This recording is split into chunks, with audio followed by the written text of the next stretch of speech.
जयपुर के चाकसू थाना इलाके में डबल मर्डर से सनसनी फैल गई। चाकसू थाना इलाके में चंदलाई पुलिया के पास हुई वारदात और साथ ही बता दें मां बेटे की गला रेतकर यहां पर हत्या कर दी गई। पति रामकिशन ने पत्नी और सास की हत्या की।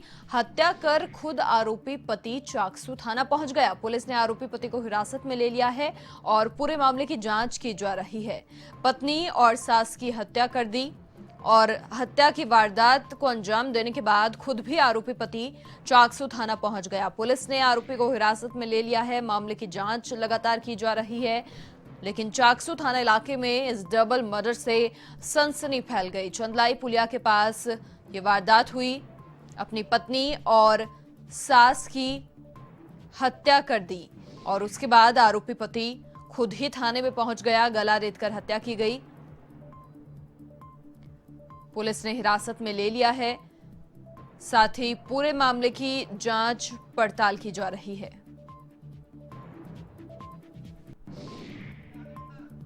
अधिक जानकारी के लिए संवाददाता यादवेंद्र शर्मा फोनलाइन पर हमारे साथ जुड़ चुके हैं।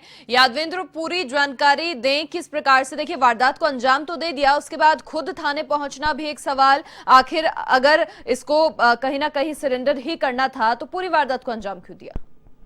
बिल्कुल निश्चित तौर पे मनीषा, एक बड़ी सनसनीखेज वारदात है जो आज राजधानी जयपुर शहर के चाकसू थाना इलाके में पड़ी है, जहां पर शिवम कॉलोनी के अंदर जो रामकिशन है, जो उसकी पत्नी और उसकी जो सास थी, वो यहाँ पर रहते थे। वो सास के साथ ही रहता था। रामकिशन अचानक से जब सुबह सूचना मिली कि इस शिवम कॉलोनी के अंदर एक मकान है, वहां पर लगातार झगड़े की सूचना आ रही है, तो उसके बाद देखा तो लोग जब घर पे पहुंचे तो दो युवतियों महिलाओं के यहाँ पर शव पड़े हुए थे, जिसमें दोनों माँ बेटी थी और साथ में जो युवक था वो यहाँ से फरार हो गया था। पता चला जो जिस युवक ने हत्या की है वो उस महिला का पति है, जिसका नाम रामकिशन है, और उसने अपनी बड़ी पत्नी की और अपनी सास की बड़ी बेरहमी से हत्या कर दी। ये हत्या है गला रेत करके की है और हत्या करने से पहले आपस में झगड़ा भी हुआ था और इस दौरान ताबड़तोड़ वार है जो सास पर और अपनी पत्नी पर, जो युवक है, जो पति है, आरोपी पति रामकिशन, उसने ये वार किए थे। हत्या करने के बाद आरोपी जो पति है वो यहाँ से सीधा चाकसू थाने पहुंचा और साथ में उस चाकू को भी लेके गया था, जिससे उसने ताबड़तोड़ वार किए थे। गला रहता गया था।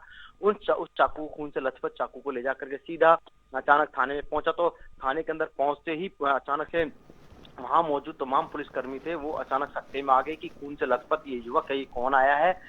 एकदम से जब पूरे थाने के अंदर अचानक से हड़कंप मच गया, तो उसके बाद उसने जाकर के कहा कि मैंने अपनी पत्नी और मेरी सास की है जो मैंने हत्या की है। और उसके बाद जब वहां पर मौके पे जब थाना प्रभारी थे वो अचानक से सकते में आ गए। उसके बाद उन्होंने उसको बैठाया और उसके बाद पूछताछ करी। पूछताछ करने के बाद जो चाकू था जिससे हत्या की वारदात में लिया गया था उसको यहाँ से जब्त किया और उसके बाद पुलिस की टीम को मौके पे भेजा।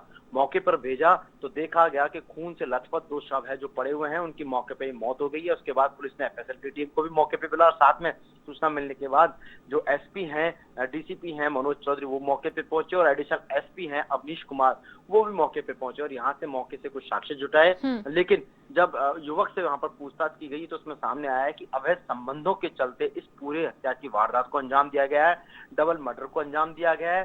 कहीं ना कहीं जो पति है वो मानसिक रूप से विक्षिप्त था और इसी के चलते वो लगातार अपनी पत्नी के चरित्र पर शक करता था और अवैध संबंधों के शक के चलते जो पति है वो उसके बीच में और पत्नी के बीच में लगातार यहाँ पर झगड़े होते थे और झगड़े का अंजाम ये हुआ कि आरोपी पति है जिसने रामकिशन, उसने अपनी पत्नी और अपनी सास की यहाँ पर हत्या कर दी। बताया जा रहा है कि लगातार रोका टोकी करता था जो पति है, बावजूद इसके जो सास थी वो इस मामले में जो अपनी बेटी यानी जो आरोपी पति है उसकी पत्नी की यहाँ पर प्रोटेक्शन करती थी, उसका बचाव करती थी और उसका विरोध करती थी, जिसका कहीं ना कहीं जो गुस्सा था वो रामकिशन के अंदर था और इसी अवैध संबंधों के शक के चलते आज इस इतनी बड़ी जो सनसनीखेज वारदात है उसको अंजाम दिया गया है। फिलहाल यहाँ पर जो युवक है उसने सरेंडर, थाने में जाके सरेंडर किया। पुलिस ने फिलहाल उसको राउंड अप किया और उससे पूछताछ कर रही है कि क्या ये युवक है, इसका कहीं कोई इलाज तो नहीं चल रहा है या मानसिक रूप से विक्षिप्त तो नहीं है या फिर किसी प्रकार का साइको टाइप का कोई व्यक्ति तो नहीं है। इन चीजों को लेकर के फिलहाल पूछताछ की जा रही है। युवती के जो परिजन है, माफ कीजिएगा, महिला के जो परिजन है, उनके पारिवारिक जो लोग हैं, उनसे भी यहाँ पर पुलिस की जो टीम है वो पूछताछ कर रही है। इसके अलावा जो रामकिशन विश्नोई उसके जो परिवार है उससे भी यहाँ पर पूछताछ की जा रही है। क्योंकि पूछताछ के बाद सारी चीज निकल करके आएगी कि वाकई में जो रामकिशन है जो इस बात को बता रहा है कि अवैध संबंध है पत्नी के और वो लगातार उसके चरित्र पर संदेह करता था, तो क्या वाकई में ये इस घटनाक्रम के हत्या की वारदात के पीछे का प्रयोजन ये रहा है या कुछ और बड़े रीजन रहे। इन सब चीजों को लेकर के फिलहाल पुलिस है जो पूछताछ कर रही है, लेकिन हत्या की वारदात में प्रयुक्त जो चाकू है वो रामकिशन खुद लेके पहुंचा था, तो ऐसे में एक बड़े एविडेंस के रूप में यहाँ पर पुलिस ने इस चाकू को जब्त कर लिया है और दोनों शवों को यहाँ पर जो नजदीकी जो अस्पताल पड़ता है महात्मा गांधी वहां पर पोस्टमार्टम के लिए करवा दिया गया है।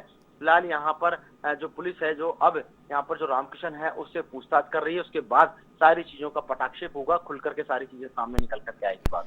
बिल्कुल यादवेंद्र, बहुत शुक्रिया तमाम जानकारी साझा करने के लिए आपका। तो पूरा सनसनीखेज मामला ये सामने आया और साथ ही जो आरोपी है उसने थाने जाकर कन्फेस भी कर लिया आरोप। पूछताछ जारी है, जांच भी हर एंगल से जारी है।